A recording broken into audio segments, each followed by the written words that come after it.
Subscribe करें और bell दबाएं ताकि कोई खबर रह न जाए।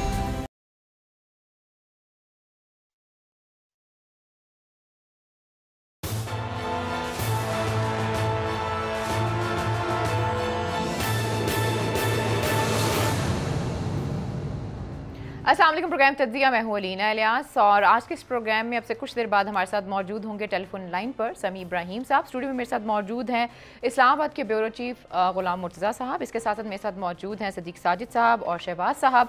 दोनों ही हमारे बहुत सीनियर रिपोर्टर हैं और सीनियर एनालिस्ट भी हैं। यकीनी सी बात है आज की जो हमारी टॉप स्टोरी होगी वो रावलपिंडी रिंग रोड के हवाले से ही होगी। आज काबीना में भी इसका जिक्र हुआ और कल जिस तरीके से गुलाम सरवर साहब ने प्रेस कॉन्फ्रेंस की और उन्होंने कहा कि भाई ये एक साजिश है। अब सवाल ये पैदा हो रहा है कि ये साजिश कौन कर रहा है। बहुत से लोग जो इस्लामाबाद में बात कर रहे हैं वो ये कर रहे हैं कि जितनी भी इन्वेस्टिगेशन की गई है और करवाई गई है ये किसी ना किसी ने कहा है इन्वेस्टिगेशन होने का, और बहुत से लोग ये समझते हैं कि ये इशारा कहीं और से आया। और बहुत से लोग ये भी कहते हैं कि ये जो इन्वेस्टिगेशन हो रही है इसकी सरबराही जो है वो इमरान खान साहब डायरेक्ट कर रहे हैं और उनको डायरेक्ट ही सारी जो है वो इन्फॉर्मेशन दी गई है। तो साजिश आखिर गुलाम सरवर साहब के खिलाफ कौन कर रहा है आज के इस प्रोग्राम में डिस्कस करेंगे। लेकिन एक्चुअली ये स्टोरी है क्या, ये करप्शन की जो दास्तान है ये किस तरीके से शुरू हुई, इस हवाले से मैं सबसे पहले चाहूंगी आप सबकी इजाजत से कि मैं आपको एक शॉर्ट सुनाऊं जो कि एक शख्स हैं जिनका नाम है राजा अयूब साहब, जिनकी ज़मीन जो है वो इस प्रोजेक्ट में शामिल है और वो बताते हैं कि किस तरीके से उनसे ज़मीन ली गई, किन किन लोगों ने ज़मीन ली। नाम तो उन्होंने नहीं लिया लेकिन सबके नाम ले भी लिए। सबसे पहले आप उनका शॉर्ट सुने, फिर उसके बाद जो हमारी इन्वेस्टिगेटिव स्टोरी है इसके ऊपर हम वो आपके साथ शेयर करेंगे।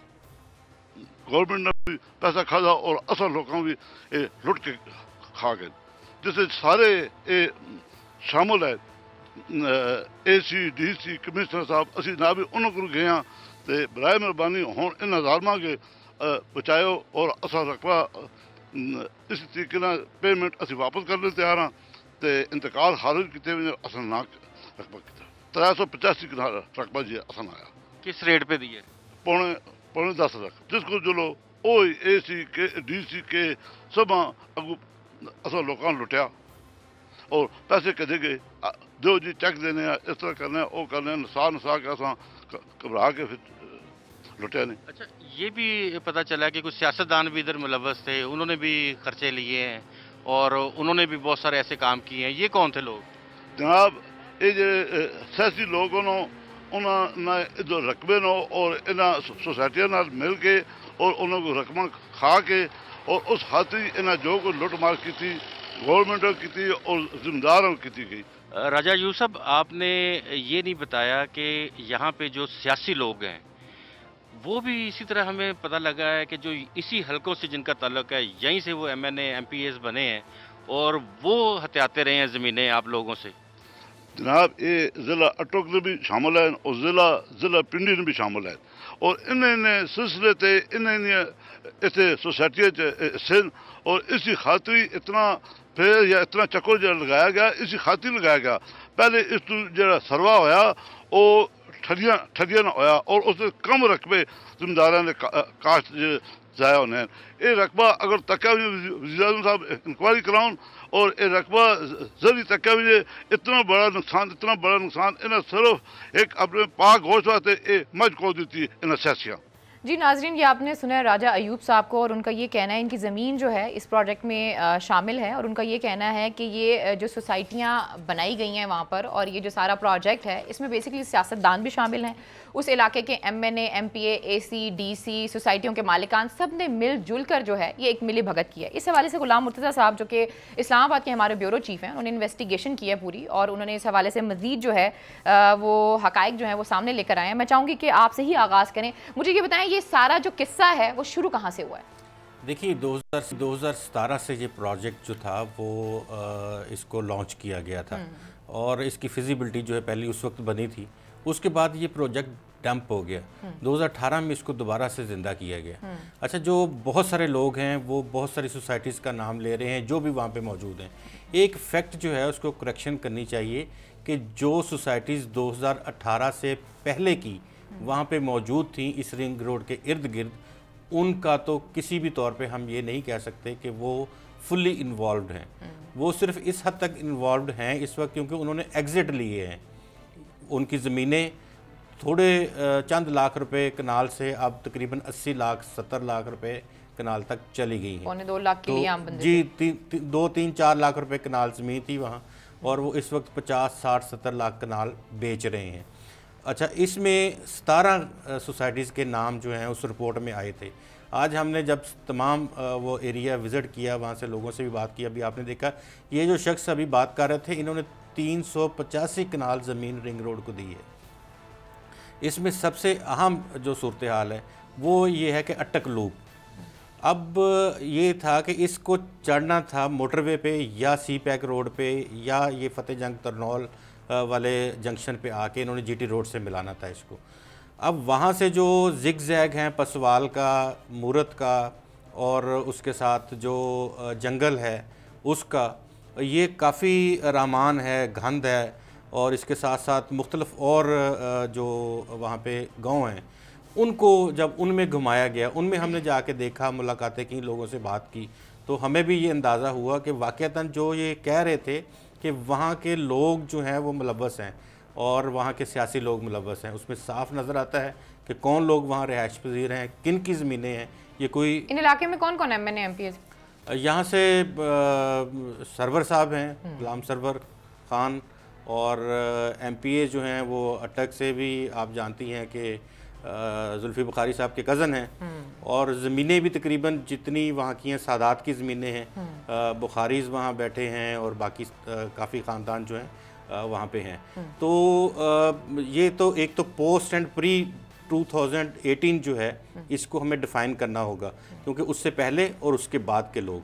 अब ये है कि इसमें अटक लूप जब शामिल किया गया, कॉस्ट बढ़ी और उसमें ज़मीनें शामिल की गई, तो ज़मीनों की ख़रीदारी में भी मामला आपने देख लिए कि ये शख्स जो है ये कहता है कि मैं तमाम लोगों को बोल टीवी के ऑफिस लेके आ सकता हूँ, पूरी ट्राली भर के ले आऊँगा, जिन लोगों से ज़मीनें जिस तरह से ली गई हैं, किन्होंने ली हैं, कितने पैसे का हैं, वो कह रहे हैं कि हम ये बात करने के लिए तैयार हैं। अच्छा, इसमें एक एजेंट जो था ना, सिर्फ एक एजेंट, उसने 34 करोड़ रुपया कुछ फाइलें इधर उधर करके कमाया है। अब बात ये है कि ये वाइट कॉलर क्राइम भी है, क्योंकि जो 5-5 मरले के सोसाइटियों के प्लॉट्स थे वो 5-5, 6 से 7-7 लाख रुपए में थे, अभी वो 25-25, 30-30 लाख रुपए के हो गए हैं। अब एयरपोर्ट के पास एक सोसाइटी है नोवा, बात ये है कि वो कहाँ से पैदा हो गई। 2 साल पहले तो वो कहीं है ही नहीं थी, उसका नामो निशान नहीं था। उसको तो सिविल एविएशन ने रातों रात एक NOC भी जारी कर दिया, और सिविल एविएशन के मिनिस्टर जो हैं वो हमारे गुलाम सरवर साहब हैं। तो वो सोसाइटी ऐसे है जैसे adjacent to the Islamabad international airport, उसके बिल्कुल साथ है। अच्छा, वो कैसे वहाँ सोसाइटी बन सकती है? उसके साथ टॉप सिटी है, उसके साथ आगे बहुत से दीगर और सिटीज़ भी जो हैं वो इस्लामाबाद कैपिटल सिटी है, और उसके साथ अगर हम ये देखें तो मज़ीद हमें बहुत सी ऐसी सोसाइटीज़ मिलेंगी। इत्तेहाद हाउसिंग स्कीम किधर से आ गई है, हबीब रफ़ीक वालों ने मूरत इंटरचेंज के हवाले से काफ़ी किरदार अदा किया वहाँ पे। तो न्यू एयरपोर्ट हाउसिंग सोसाइटी है। तो इस तरह से ब्लू वर्ल्ड है। इस्लामाबाद कोऑपरेटिव हाउसिंग सोसाइटी वाले भी पीछे नहीं रहे हैं, उन्होंने भी अपना भरपूर, अभी देखें कि 22 साल से इस्लामाबाद कोऑपरेटिव हाउसिंग सोसाइटी वाले अवाम के पैसे खा के बैठे हुए हैं, लोगों को प्लाटों का कब्जा नहीं दिया, लेकिन इसमें वो भी सबसे पहले आ गए और उन्होंने यहाँ पे भी अपना किरदार अदा किया। तो ये केस जिस तरह से नज़र आ रहा है और जितने लोग मुलव्वस हैं, ये सिवाय गर्द उड़ाने के मुझे लगता है कि इससे ज़्यादा ये आगे नहीं बढ़ेगा। ये मुख्तलिफ इश्यूज़ को आप ये कह सकती हैं कि हमें लगता ये है कि ये मुख्तलिफ इश्यूज़ को डी इशू करने के लिए उनको उनके ऊपर मज़ीद यानी कि आपके ओवरलैपिंग ऑफ द इश्यूज कर ले। समी साहब, कल मैं ये देख रही थी जब गुलाम सरवर साहब ने बात की तो उन्होंने कहा इससे मेरा कोई राब्ता नहीं है, मतलब मेरा कोई कनेक्शन नहीं है सारे इशू के साथ, अगर आप कोई कनेक्शन साबित कर सकते हैं तो मुझे साबित करके दिखाएं। और इसके ऊपर उन्होंने इसी वजह से उन्होंने प्रेस कॉन्फ्रेंस की। लेकिन जैसे कि अभी मुर्तज़ा साहब बता रहे थे कि नोवा सोसाइटी के हवाले से जो उसे NOC दिया गया सिविल एविएशन की तरफ से दिया गया, तो कनेक्शन तो रजिस्टर हो गया ना समी साहब यहाँ पे? देखिए, ये बात कि कोई आदमी जब ये वजीर कहता है कि मेरी उनके साथ दोस्ती है, तो अब जरूरी तो नहीं है ना कि वो उन्होंने अपने नाम से कोई चीज खरीदी हो। अब तो लोग बहुत सियाने हो गए हैं, अपना निशान नहीं छोड़ते, इतने ज़हीन लोग हैं। ये वाइट कॉलर क्राइम जो है, तो उसमें कैश लिया होगा। अब जैसे मुर्तजा बता रहे हैं कि वो सिविल एविएशन अथॉरिटी ने एनओसी दिया, तो अब ये तो अंधे को भी पता है कि सिविल एविएशन को कौन हैंडल कर रहा है, वो वजीर हवाबाजी के अंडर ही आती है सारा कुछ। तो बुनियादी तौर पर ये एक ऐसी कहानी है, और इसमें मैं वज़ीर आज़म इमरान खान, जुल्फी बुखारी उनके बहुत करीबी साथी हैं, और गुलाम सरवर खान भी बड़े मजबूत वो उनके सियासी साथी हैं, लेकिन उन्होंने इस बात की परवाह नहीं की और ऐसी इंक्वायरी इनिशिएट करवाई और खुद उसको वो सुपरवाइज कर रहे हैं। और इसमें मुझे ये बताया गया है कि बेसिकली जो मौजूदा कमिश्नर हैं पिंडी के, उनको credit goes to him. Reportedly ये बताया जाता है कि उन्होंने भी वज़ीर आज़म को ब्रीफ किया, और जब वज़ीर आज़म को ब्रीफ किया तो फिर वज़ीर आज़म ने अपने जराए से इंफॉर्मेशन ली, और उसके बाद उन्होंने इसकी एक इंक्वायरी किया। अब ये सारे के सारे जो लोग हैं, जुल्फी बुखारी साहब ने अपने आप को अलहदा कर लिया है कि जी ठीक है, मैं क्लीन हूँ और मैं वापस आऊँगा, मैं साबित करूँगा कि मैं इसमें नहीं हूँ। उनके कज़न की, उनके अजीज़ों की वहाँ पर ज़मीनें हैं। सरवर खान साहब के बारे में ये रिपोर्टेडली ये कहा जा रहा है कि वो सारा कैश दिया गया। उसमें ये बात उन्होंने की ही नहीं कि जनाब ये बंदा जो है ये ज़मीन इतनी आएगी, उसके नाम होगी, उसके इतने प्लाट होंगे, बिल्कुल नहीं। ठीक है जनाब, आप ये काम हम आपको करवा के देते हैं, इतना हमारा कैश है और पेमेंट ये आपने करनी है। इस तरह की चीजें भी हो सकती हैं, क्योंकि ये लोग कह रहे हैं कि ये वहां पर ये काम ऐसे हुआ है। तो ये बुनियादी तौर पर एक अलमिया है हमारे मुल्क में, जो एक करप्शन की दास्तान है। अब आप देखें कि ये, जैसे आज मैं अप्रिशिएट करता हूँ मुर्तजा को कि वो गए हैं वहां पर, उन्होंने सब लोगों से बात की है, और हमें ये बताया जा रहा है कि कोई 1 अरब 2 अरब नहीं, ये कई अरबों का ये स्कैंडल है। और एक एजेंट अगर 34 करोड़ रुपए की फाइल इधर उधर कर गया, जो जमीन 2 लाख 3 लाख 4 लाख रुपए कनाल पे थी, वो 70-80 लाख रुपए कनाल पे या करोड़ के कनाल पे हो गई है, जबकि अभी अमली तौर पर रिंग रोड बनी नहीं है। तो जब ये बन जाएगी तो आप इसको जरा कैलकुलेट कर लें कि ये कितनी महंगी, ये कितनी गाड़ियां लोगों की लगी और किस तरीके से ये सारा माल बनाया गया। तो बड़ा ये एक सैड है। क्या, और इसमें देखें, मैं अब नाम नहीं लेना चाहता क्योंकि इंक्वायरी चल रही है, इंतहाई जूनियर ऑप्शन लगाया गया जमीनों की खरीदारी पर, और माल जो है ना इसमें बहुत ज्यादा लिया गया। ये आपको याद होगा जब ये मोटरवे बनी थी ना, तो तब भी उसमें भी जिग जैग हुआ था। लाहौर से इस्लामाबाद मोटरवे का भी डिस्टेंस जो है वो 100 रुपए, यानी 100 किलोमीटर ज्यादा है। तब ये कहा गया कि जनाब ये पूरे कनेक्टिविटी करनी थी, इसलिए सड़क को एक्सपेंड किया गया। लेकिन तब भी मैं आपको बता रहा हूँ, उस वक्त भी लूप बनाए गए, उस वक्त भी यहाँ सियासतदानों को ये जो चकवाल है, अटक है, ये बड़े पावरफुल लोग हैं, मैं क्या किसी का नाम लूं, तो ये बहुत ज्यादा तब भी उसमें फायदा उठाया गया था, उसको लंबा किया गया, उसको लूप इस तरह के दिए गए। और अब भी ये जो रिंग रोड है वही प्रैक्टिस की गई है। बहुत सारे पुराने लोग जो लोग इस मामले को समझने वाले थे वो हैं। और फिर देखिए, जो कमिश्नर जिनको हटाया गया वो होम टाउन है उनका, उनके सब इलाकों से वो बड़े, मतलब मैं अब क्या नाम लूं, किसके वो साहबजादे हैं, कैसे हुए, क्या हुआ, ये मेरा ख्याल है कि आने वाले वक्तों में जो चीजें क्लियर होनी है, जो चीजें सामने आनी है, बहुत ही वो स्टार्टलिंग रेवलेशंस होंगी। और ये एक ऐसा काम किया वज़ीर आज़म ने, साबित कर दिया वज़ीर आज़म इमरान खान ने कि वो करप्शन के खिलाफ वाक़ियतन he is the only one who stand. और इस बात का कोई उन्होंने ख्याल नहीं किया कि उनकी हुकूमत को या उनकी जमात को कोई से खतरा हो सकता है। मुझे ये लगता है कि ये जो स्कैंडल है, इसमें जहां एक बहुत बड़ा अनर्थ हुआ है, फ्रॉड, उसी तरह इमरान खान की जो रिजॉल्व है, इमरान खान का जो फैसला है कि वो करप्शन के खिलाफ लड़ेंगे, और मेरा ख्याल है इससे बेहतर सबूत नहीं मिल सकता था जो इस सारे मामले में, जिस तरह इमरान खान साहब का जो एक कैरेक्टर है, जो उनकी ईमानदारी है, जो उनकी बयानतदारी है, वो बिल्कुल सामने आई है कि वो किसी को भी, कोई किसी का भी लिहाज करने के लिए तैयार नहीं। समीर साहब आपने बिल्कुल ठीक बात की है। अच्छा शहबाज, इस हवाले से भी खबरें आ रही हैं कि आज सुना ये जा रहा था कि जुल्फी बुखारी साहब ने 5 बजे के करीब कोई प्रेस कॉन्फ्रेंस करनी थी, और बाद में पता चला कि वो प्रेस कॉन्फ्रेंस नहीं कर रहे। फिर खबरें कुछ इस हवाले से भी आ रही हैं कि कहा बुखारी साहब ने कहा है कि जी ये पड़ा मेरा इस्तीफा और मैं जा रहा हूँ लंदन। कुछ इस हवाले से भी खबरें आ रही हैं। तो अब आप थोड़ा इस पर रोशनी डालिएगा। और जो गुलाम सरवर साहब ने आज बात की है, उन्होंने कहा मेरे खिलाफ तो साजिश की जा रही है, और बहुत से लोग ये समझ रहे हैं कि जो गुलाम सरवर साहब साजिश की बात कर रहे हैं वो पंजाब की तरफ इशारा कर रहे हैं। जी बिल्कुल लीना, आपने दुरुस्त कहा। ये पहले गुलाम सरवर साहब की बात करते हैं। उन्होंने आज काबीना इजलास में काफ़ी खुलकर उन्होंने बात की और पंजाब हुकूमत को काफ़ी उन्होंने तनकीद का निशाना बनाया। वज़ीर आज़म उनको मुसलसल चुप कराते रहे। वज़ीर आज़म ने कहा कि आपने प्रेस कॉन्फ्रेंस क्यों की, उनसे वज़ीर आज़म ने वजाहत तलब की थी। उस पर उन्होंने कहा जी मेरा नाम सोशल मीडिया पर आया, तो वज़ीर आज़म ने कहा आपको जवाब सोशल मीडिया पर देना चाहिए था।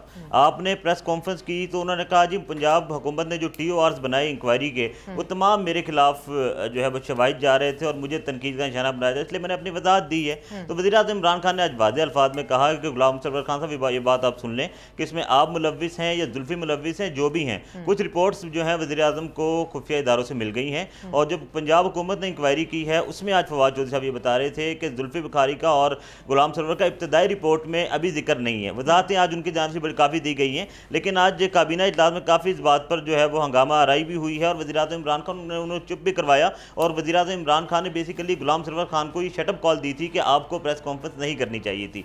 और जुल्फी बुखारी ने आज 5:30 बजे एक प्रेस कॉन्फ्रेंस उन्होंने शेड्यूल रखी थी इस्लामाबाद प्रेस क्लब में, और हमारी इतलात ये है कि उनको प्रेस कॉन्फ्रेंस से रोका गया है कि आप अभी प्रेस कॉन्फ्रेंस ना करें। और जो जहाँ तक जुल्फी बुखारी ने कल एक ट्वीट किया था उसमें कहा था इस्तीफ़ा, तो वो इस्तीफ़ा उन्होंने दिया नहीं, उनसे इस्तीफ़ा फिलहाल लिया गया है। और जब तक ये इंक्वायरी मुकम्मल नहीं होती इस वक्त तक जो है जुल्फी बुखारी दोबारा ओहदे पर नहीं आएंगे। तो ये कहानी शुरू इस वक्त। एक और बात मैं अगर शहबाज अगर आप मुझे इजाजत दें अलीना, यहाँ पर एक और चीज सामने आई है जी। देखिए, इमरान खान जो उस्मान बुज़दार की तारीफ करते थे, पंजाब गवर्नमेंट ने इस मामले में, मैं आपको ये बड़ी जिम्मेदारी से बता रहा हूँ कि बड़े पावरफुल लोगों ने ये कहा वज़ीर आला को कि आप इसको ड्रॉप करें, इसको ड्रॉप करें, ये ना करें, वो ना करें, लेकिन उस्मान बुज़दार स्टूड फर्मली।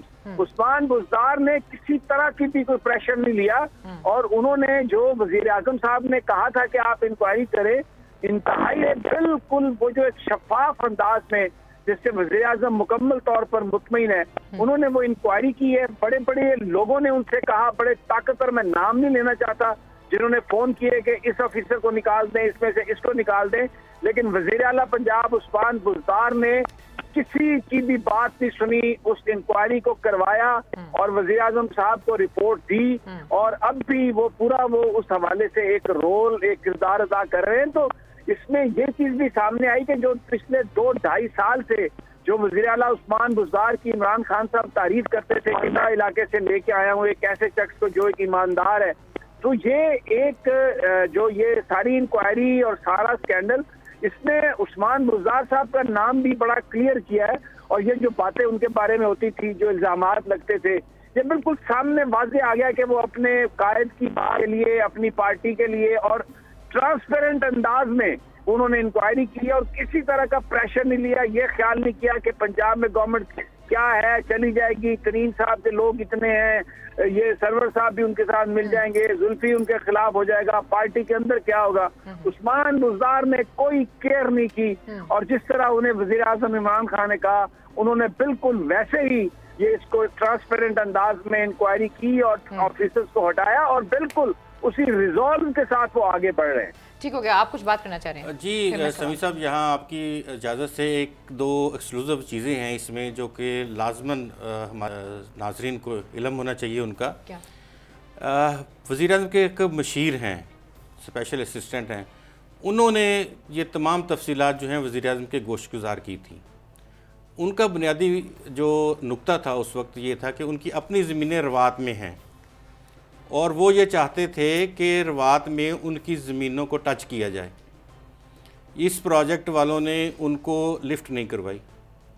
उसके बाद आगे तक काम चला और इस वक्त बात ये पहुंची आज से 2 महीने पहले कि उन्होंने फिर वज़ीर आज़म साहब को बताया कि वज़ीर आज़म साहब ये इस तरह से पैसे खा गए हैं लोग, अरबों करोड़ों की ट्रांजेक्शन्स हो गई हैं, बेनामी। उन्होंने कहा कौन लोग शामिल हैं? उन्होंने कहा ये लोग शामिल हैं।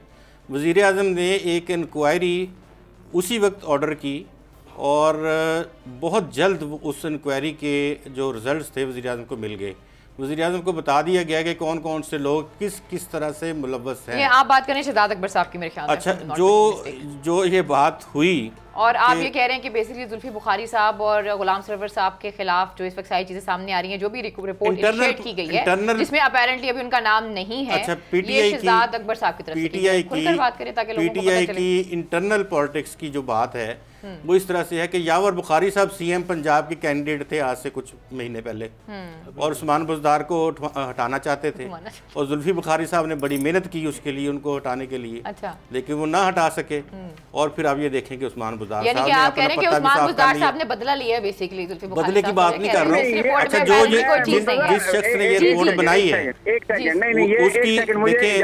उसकी एक जुमला मेरा। चलिए सर, ये बात बड़ी यहाँ पे गर्म हो गई है क्योंकि आपने जो बात की है वो बिल्कुल डिफरेंट, आप बिल्कुल डिफरेंट बात करें, लेकिन प्रोग्राम में वक्त तो एक छोटी सी ब्रेक का। जब ब्रेक से वापस आते हैं तो देखते हैं कौन किसके खिलाफ साजिशें कर रहा है, लेकिन प्रोग्राम में वक्त तो एक छोटी सी ब्रेक का। Stay with us.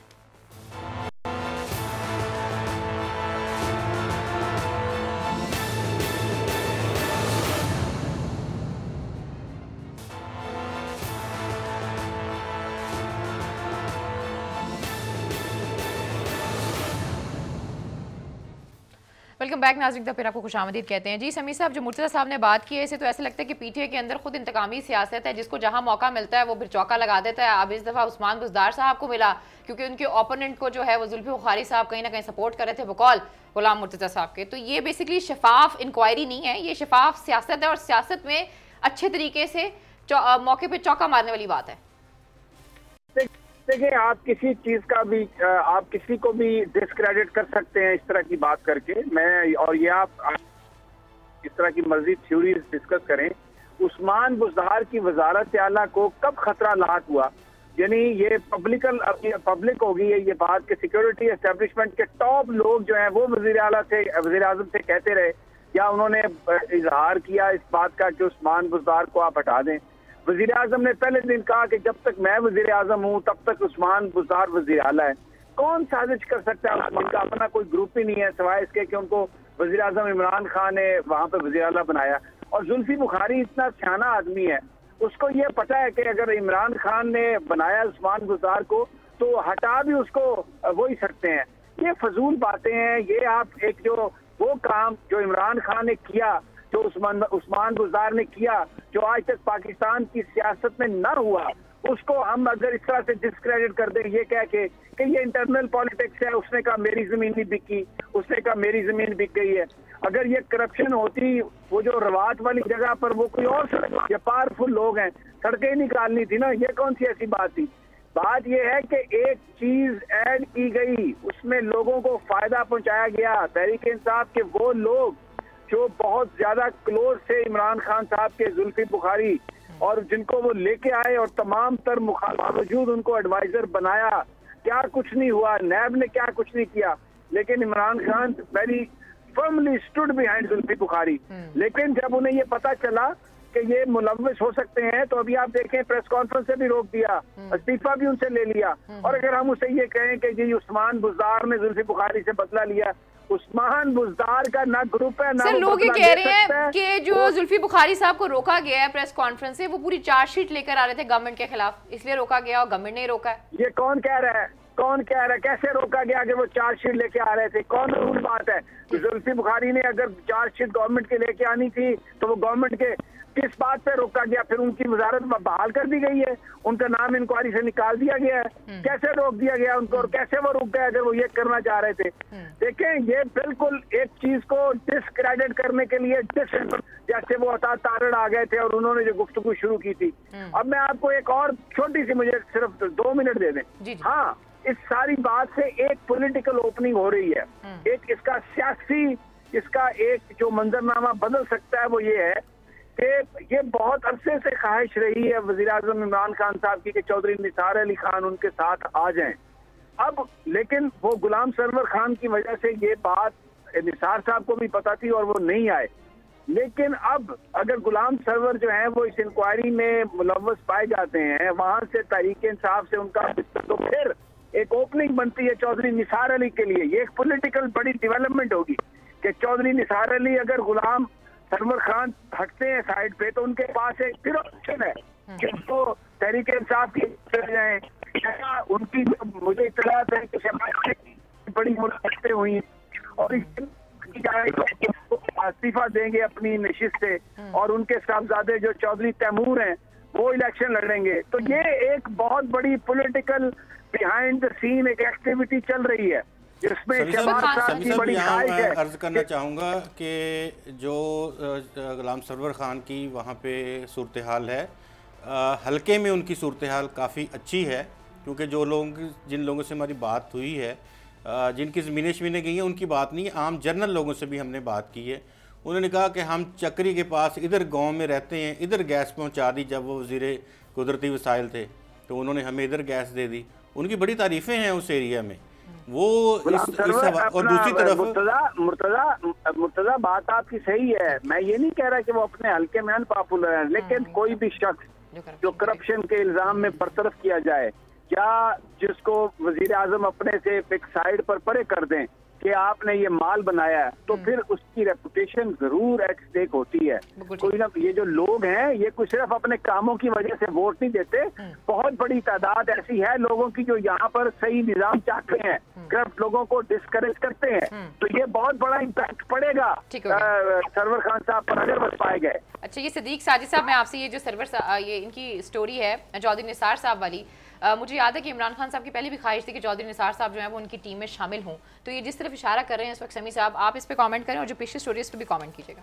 ये चौधरी निसार के हवाले से जो अभी बात की है समी साहब ने, ये बिल्कुल इमरान खान की ख्वाहिश रही है कि वो चौधरी निसार को लेना चाह रहे थे, लेकिन यही चीज़ उसमें आड़े आई थी उस वक्त 2018 के इलेक्शन में कि चौधरी निसार ने यही कहा था कि अगर ये गुलाम सरवर वहाँ पे पीटीआई में है तो फिर वो उसमें नहीं आ सकते। आपको पता है उस वक्त इख्तलाफात बहुत ज़्यादा हो गए थे नून लीग के साथ चौधरी निसार के, और फिर वो दोनों सीटें भी अपनी हार गए, MNA की MPA की सीट जीते। लेकिन अब की जो इतलात हैं वो अब अपने बेटे को तो चाह रहे हैं कि वो हलफ उठा लें और ज़मीनी इंतखाब लड़के आ जाए उनकी सीट के ऊपर, वो खुद जो है वो मुस्ताफ़ी हो जाएं। लेकिन वो अभी नून लीग में अभी तक तो उन्होंने उसको छोड़ा तो नहीं बाज़ाब्ता तौर पे, लेकिन शहबाज शरीफ, राना तनवीर, अयाज साद रफ़ीक जैसे जो लोग हैं वो उनसे इन दिनों मुलाकातें कर रहे हैं। तो अब वो चांस नहीं है कि चौधरी निसार जो है वो PTI में जो है वो शामिल हों, उनका कोई इस किस्म का नज़र नहीं आ रहा। लेकिन अलबत्ता जो राब्ते शाब्ते करवाने में या करने में उनका एक किरदार है वो मौजूद है। दूसरी बात जो मुर्जा साहब की स्टोरी है उसमें एक तो देखिए ना 2-3 बड़ी अहम डेवलपमेंट्स हुई हैं। चेयरमैन नैब ने नोटिस ले लिया, एंटी करप्शन की एक ऐसी टीम बनाई गई जिसमें इंतहाई ईमानदार किस्म के जो अफसरान हैं जो कि किसी किस्म का दबाव कबूल ना करें वो आएंगे। तीसरी बात, इसका एक स्पेशल ऑडिट जो है वह पूरा होगा पूरे प्रोजेक्ट का। और सबसे बड़ी बात ये जो इन्होंने फोरेंसिक जो इन्वेस्टिगेशन की होती है कि उस एरिया के जितने भी बैंक्स थे वहाँ से जितनी भी ट्रांजेक्शन जहाँ पर ये सबसे बड़ा मामला पकड़ा गया कि ये जो अभी भी जो मुर्तज़ा साहब ने बात की ना कैश की, सबसे ज़्यादा जो इसमें जो एक मुबैना तौर पर जिनका नाम लिया जा रहा है वज़ीर का, उनके हवाले से जो भी पेमेंट्स हुई वो सारी की सारी कैश में थी। और फिर उन जो बैंक्स के एक मखसूस अरसा है साल या 1.5 साल का, उससे पहले कि उन बैंक्स तमाम एरिया के बैंक्स की स्टेटमेंट चेक की गई और उसके बाद जैसे ही इसकी जो प्रोजेक्ट है उसका जो आगे बढ़ना शुरू हुआ उसके बाद वहाँ पे होने वाली जितनी भी ट्रांजैक्शन थी उनको चेक किया गया तो ज़मीन आसमान का फ़र्क आया। 25 अरब का दावा तो खुद हुकूमत कर रही है कि ये इतने का लॉस हो सकता है, लेकिन जो मेरी इतलात है उसके मुताबिक जैसे ही ये फोरेंसिक ऑडिट होगा, एंटी करप्शन की रिपोर्ट आएगी, 50 से 100 अरब रुपये तक जाएगा, बल्कि इससे भी ज़्यादा हो सकता है। क्योंकि ये जिस तरह इसकी इन्वेस्टिगेशन आगे बढ़ेगी, जिन जिन लोगों को हटाया गया उनके ओहदों से और जो लोग यहाँ पर लाए गए हैं, ये बात भी सभी साहब की ठीक है कि इमरान खान ने इसको जो है वो एज ए टेस्ट केस दिया है। और आज जब उनकी झड़प हो रही थी गुलाम सरवर से तो उन्होंने बाकायदा मिसालें दी है। उन्होंने कहा कि जहांगीर तरीन मेरा सबसे करीबी दोस्त था और पार्टी का सीनियर रहनुमा था, वो इन्वेस्टिगेशन का सामना कर रहा है। सत्यान का नाम लिया, अलीम खान का नाम लिया, बाबर अवान का नाम लिया कि भाई जब वो उनसे मैंने इस्तीफ़ा ले लिया था, उन्होंने गुलाम सरवर से भी ये बात की। उन्होंने कहा कि अगर आप प्रेस कॉन्फ्रेंस करने के बजाय जुल्फी बुखारी की तरह आप भी अगर मुस्ताफ़ी हो जाते और अपने आप को इन्वेस्टिगेशन के लिए पेश करते तो ये ज़्यादा अच्छी बात होती। जिसके ऊपर वो थोड़ा सा खामोश भी हुए क्योंकि मामला काफ़ी जो वहाँ पे गर्म हो गया था। इसका मतलब ये है कि वो इमरान खान इस मामले को ऐसा छोड़ने वाला तो है नहीं। अब ज़ाहिर है जिस तरह की उसने टीम बना दी है या जिस तरह की इन्वेस्टिगेशन अब हो रही हैं और फिर नैब का इसमें आ जाना और साथ ही साथ और भी वो के सियासी पहलू उसको आप एक तरफ रख दें, लेकिन ये एक बहुत बड़ा एक स्कैंडल तो जो है वो इस तो हुकूमत जिसकी में तरफ इशारा किया इन लोगों ने देखिए शहजाद अकबर साहब वाला। जो बात जो है रिपोर्ट में की गई है, रिपोर्ट को सुपरवाइज करने वाले का नाम इमरान खान है, वज़ीर आज़म पाकिस्तान, और गुलाम सरवर खान साहब ने जो उसको किया है उसने नेगेट किया है अपने वज़ीर आज़म की रिपोर्ट को बुनियादी तौर पे। अगर हम वो कह रहे हैं कि साजिश बेसिकली मेरे वज़ीर आज़म साहब ही कर रहे हैं मेरे खिलाफ। उन्होंने नेगेट किया है उस रिपोर्ट ये को, रिपोर्ट में से बनाई किसने गेट है? भी किया और उनके साथ ये बारे भी में कहा कि बताइएगा। उसके TORs ही गलत गलत है है और ये इन्वेस्टिगेशन ही गलत है। जी। यानी कि जिसके TORs की तो ये बात जो है ये देखने पंजाब की है गवर्नमेंट, कि आप पंजाब गवर्नमेंट के ऊपर, अपनी गवर्नमेंट के ऊपर, आप लोग अपने वज़ीर आज़म के ऊपर अदम एतमाद किया है गुलाम सरवर खान साहब ने, लेकिन जो आज हमारा वो जो 385 कनाल वाला जो शख्स जिसने वो दी है राजा अयूब, उसने राजा अयूब उसने तो खुल के बता दिया है कि कौन लोग हैं, इधर से उनका ताल्लुक है, इधर से उनका ताल्लुक है। हम तो नहीं कह रहे, ना हम कह रहे हैं कि उनमें से किसी अच्छा ने एक लास्ट सवाल corruption की मैं है या शहबाज नहीं से की पूछना है। चाहूंगी। शहबाज बेसिकली जिस शख्सियत ने रिपोर्ट कंप्लीट की है उनके हवाले से भी बहुत से तहफ़्फ़ुज़ात आ रहे हैं, NA-75 और ये सारा, थोड़ा उस पर रोशनी डालिएगा और उसके बाद मुझे ब्रेक लेनी है। जी देखिए, वो कमिश्नर गुजरावाला थे, फिर उसके बाद उन्हें CM इंस्पेक्शन टीम में लगाया गया था और वज़ीर आज़म इमरान खान बेसिकली ये इसका एक बात बताऊँ कि इस वक्त जो जितनी भी रिपोर्ट कंपाइल हुई है ये वज़ीर आज़म के हुक्म पर हुई है, वज़ीर आज़म खुद इसको देख रहे हैं। यानी कि उस्मान बुज़दार को कहा गया कि किस किस को हटाना है, किसको कहाँ पर लगाना है। वो एक मुतनाज़ा शख्सियत रहे हैं। NA-75 के इलेक्शन में उन पर इल्ज़ामात भी लगे, जो बैलेट बॉक्स उठाएगा और सारी चीज़ें उसमें, क्योंकि अभी इंक्वायरी हो रही है तो ये अभी कुछ नहीं कह सकते। लेकिन आपको एक चीज़ मैं बताऊँ कि ये मुझे याद है कि रमज़ान मुबारक में जब वज़ीर आज़म मरी का दौरे पर गए थे तो उस दौरान इनकी उस्मान बुज़दार से मुलाकात हुई थी और उस दौरान रिंग रोड की बाज़ाब्ता तहकीकात का हुक्म दिया था, क्योंकि वज़ीर आज़म के करीबी दोस्त ने इन्हें कुछ अकाउंट्स दिए थे, कुछ उसके अलावा कुछ नंबर्स दिए थे और सोसाइटीज़ के नाम भी वज़ीर आज़म को दिए थे कि ये लोग इसमें इन्वॉल्व हैं। उसके बाद वज़ीर आज़म इमरान खान ने कमिश्नर रावलपिंडी को खुद बुलाकर उनसे पूछा भी था और साथ वज़ीर आज़म ने ये भी पूछा था कि मुझे ये भी बताएं कि मेरे किसी वफाकी वज़ीर, मुशीर या मुआविन खसूसी इसमें इन्वॉल्व है कि नहीं। वो वज़ीर आज़म ने इसलिए पूछा था कि वज़ीर आज़म खुफिया इदारों की रिपोर्ट्स ऑलरेडी मौसूल हो चुकी थी और इस वक्त रिपोर्ट वज़ीर आज़म के पास मौजूद है, ग्राउंड थी। उसके बाद ये प्रॉपर तरीके से तहकीकात की गई है। मतलब ये कहता है कि तहकीकात विदाउट ग्राउंड की गई है तो ये गलत बयानी होगी। खैर जी, आज के फिलहाल प्रोग्राम में वक्त एक छोटी सी ब्रेक है। जब ब्रेक से वापस आएंगे तो शेख रशीद साहब ने कल नदीम मलिक साहब के प्रोग्राम में एक बड़ी अहम बात की है। उनका ये कहना है कि कुछ लोग जो हैं जिनका ताल्लुक जो है वो PTI से है, बड़े अहम लोग हैं, उन्होंने मुलाकात की है एस्टेब्लिशमेंट के लोगों के साथ और इमरान खान साहब इस बात पे बहुत नाराज हैं। आखिर ये सारा किस्सा क्या है, इस पर बात करेंगे, लेकिन प्रोग्राम में वक्त एक छोटी सी ब्रेक का। Stay with us.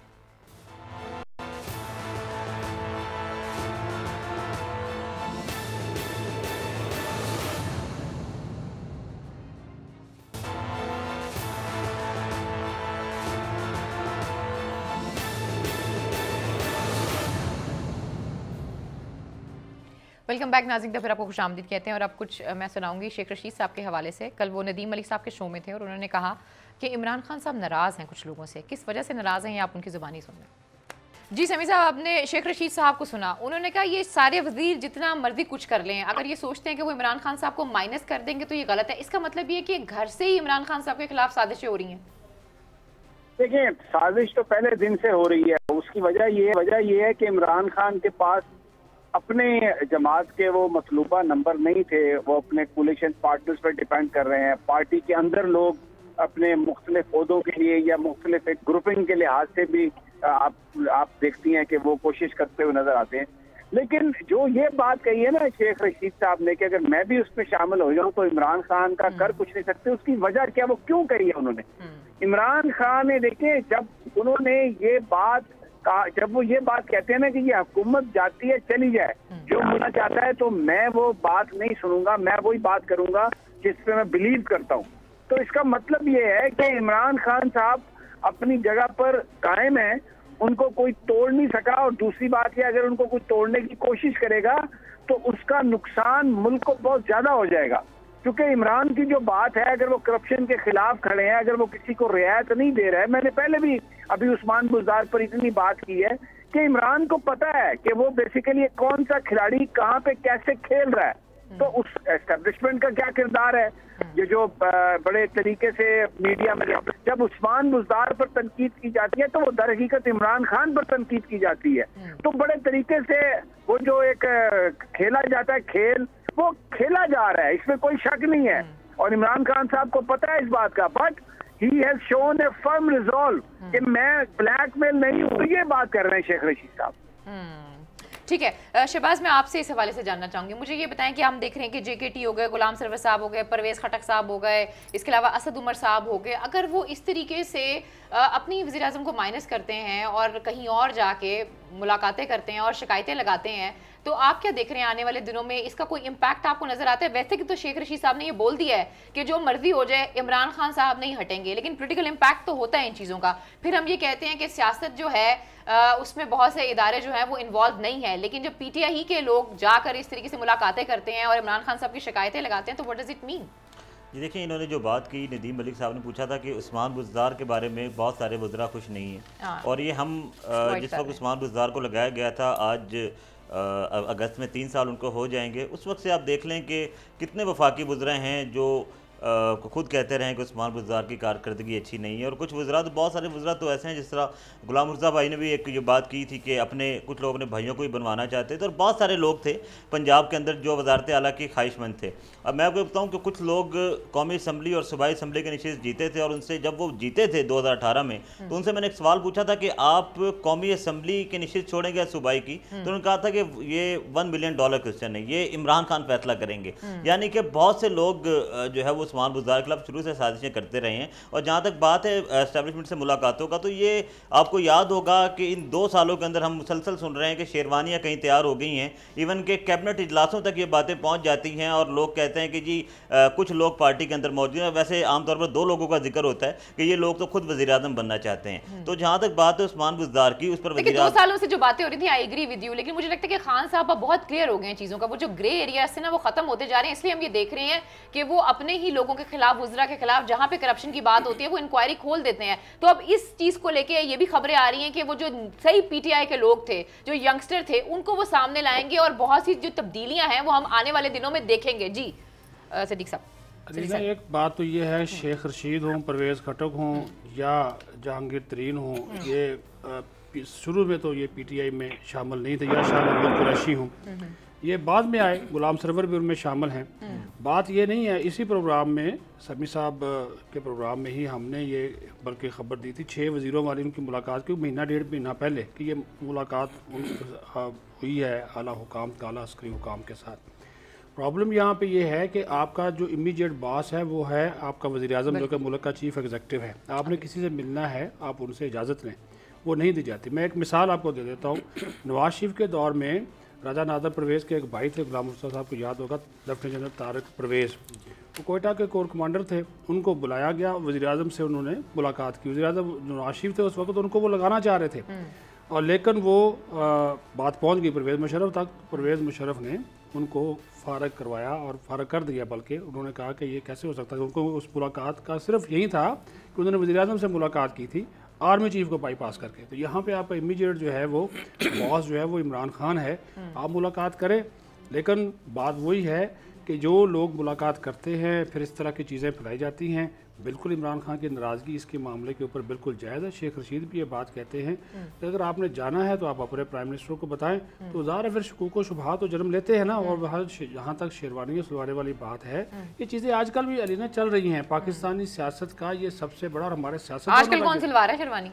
वो इसी तरह के लोग, शाह महमूद कुरैशी जैसे लोग, हाँ, वो लगे रहते। वो अच्छा देखें, हमारे यहाँ एक मुतबादल हर वक्त तैयार होता है। अच्छा। और एक वक्त में बैक वक्त बहुत से मुतबादल जो है उनको भी लारा लपा वो कहते हैं ना, वो दिया जाता है कि आप तैयार हैं, आप आ रहे हैं, आप आ रहे हैं, आप आ रहे हैं। तो ये इमरान खान का जो स्टाइल जो है वो थोड़ा सा डिफरेंट है। वो जिस तरह वो होता है ना कप्तानी का, तो वो उसी तरह वो यहाँ पे हुकूमत करते हुए भी अपनी वो कप्तानी जो है ना, वो चाह रहे हैं अगर कोई चेंज करनी है तो उनको बताया जाए। अच्छा, बड़ी तब्दीलियां हैं शहबाज आने वाले दिनों में, कुछ काबीना में इस हवाले से सुना है, वो जो सही पीटीआई के लोग हैं उनको मजीद आगे लेकर आया जाएगा, और ये जो आसपास लोग घूम रहे हैं, जो साजिशें कर रहे हैं, इनको हटाया जाएगा।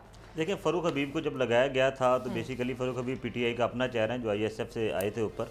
और अब जो बहुत सारी छांट होने लगी है, जिस तरह सिद्दीक साहब ने बताया कि गुलाम सरवर, नो डाउट कि वो टेक्सला में बहुत इंपॉर्टेंट आदमी है, और वो टेक्सला में उनकी जो सियासत है वो बहुत पॉपुलर हैं। अच्छा। वो इसलिए भी पॉपुलर हैं कि मुझे याद है कि जब 2018 में वो दो हल्कों से जीते थे, और एक हल्के से उन्होंने जहांगीर तरीन के बेटे को ऑफर करवाई थी, जहांगीर तरीन को, कि आप अगर चाहें तो अली तरीन को टेक्सला से एमएनए बनवा दें, मैं गारंटी देता हूँ कि वो जीत जाएंगे, यानी कि इतने पॉपुलर हैं। उनकी पॉपुलरिटी की वजह से बहुत सारे लोग थे जो वज़ीर आज़म मसलियत का शिकार होते हैं, जिनको रखना पार्टी में मजबूरी थी। लेकिन आने वाले दिनों में मजीद काबीना में तब्दीलियाँ होंगी। जिस तरह अब जुल्फ़ी बुखारी रिज़ाइन कर गए तो ओवरसीज़ की वजारत इस वक्त खाली है, और मुमकिन तौर पर जब ये इंक्वायरी मुकम्मल होगी तो गुलाम सरवर खान साहब हैं, फिर उनके बेटे भी MNA हैं मंसूर अली खान, वो भी।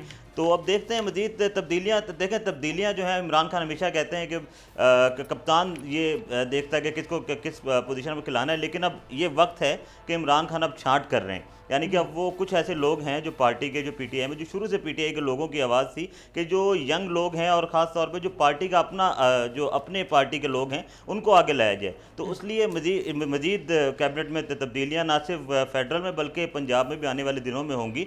लेकिन जो जहाँ तक बात है वज़ीर आला पंजाब की, तो एक बात तो क्लियर है जो कि 3 सालों में हमने भी देखी, सुनी भी, और बड़े बड़े जगहों पर, कि जब तक इमरान हो उस वक्त उस्मान है। तो ये बात तो रहेगी, लेकिन काबीना में तब्दीलियाँ होंगी। यहाँ एक जुमला मैं कहना चाहूँगा। आप सब लोगों ने कहा कि वज़ीर-ए-आज़म इमरान खान जो हैं बहुत अपने लोगों के ख़िलाफ़ कार्रवाइयाँ करते हैं, वो इंक्वायरियाँ करवाते हैं, सारा कुछ कराते हैं। बात सिंपल एक जुमले में ख़त्म करता हूँ कि बहुत देर कर देता हूँ मैं। जब चीनी 110 तक पहुँच गई तब नोटिस ले लिया। जब अरबों रुपया सोसाइटीज में, लेकिन वो किसी से ब्लैकमेल नहीं होते हैं। आप ये तो देखें ना, बड़ी हिम्मत की बात है कि अगर उनको पता है कि JKT के साथ कितने लोग हैं, कितने MNA हैं, कितने बात ये होती है कि आपको पहले से अंदाजा होना चाहिए। लीडरशिप तो ये है, लीडरशिप तो ये है कि आपको अंदाजा होना चाहिए, ये आपको होना चाहिए कि भाई कौन ये आटा स्कैंडल में कौन। जी मुर्तजा साहब, जब क्राइम होगा तो तभी होगा। अब वजीर आजम को ये पता कैसे चलेगा कि चीनी फला बंदा बढ़ा रहा है? जब चीनी गायब होगी, जब चीनी की कीमत बढ़ेगी, तब भी इंक्वायरी होगी ना। ये कैसे हो जाए कि जुर्म हुआ ही नहीं और आप एक्शन लेना शुरू कर दें? बात ठीक कर रहे हैं, लेकिन सवाल करने वाले सवाल ये करते हैं कि JKT का जो सारा ये शुगर में काम है सिर्फ 20% है, और जो बाकी 80% कर रहे हैं उनके ऊपर कोई बात ही नहीं करता। सवाल लोग फिर ये भी करते हैं। सर, बात आपने बिल्कुल ठीक की है, सारों पे हो रही है।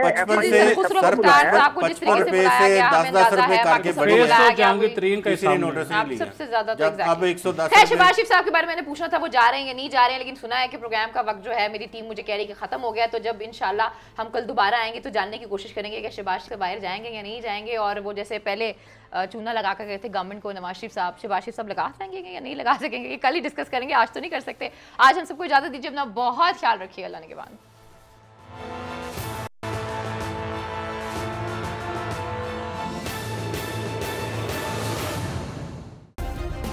सब्सक्राइब करें और बेल दबाएं ताकि कोई खबर रह न जाए।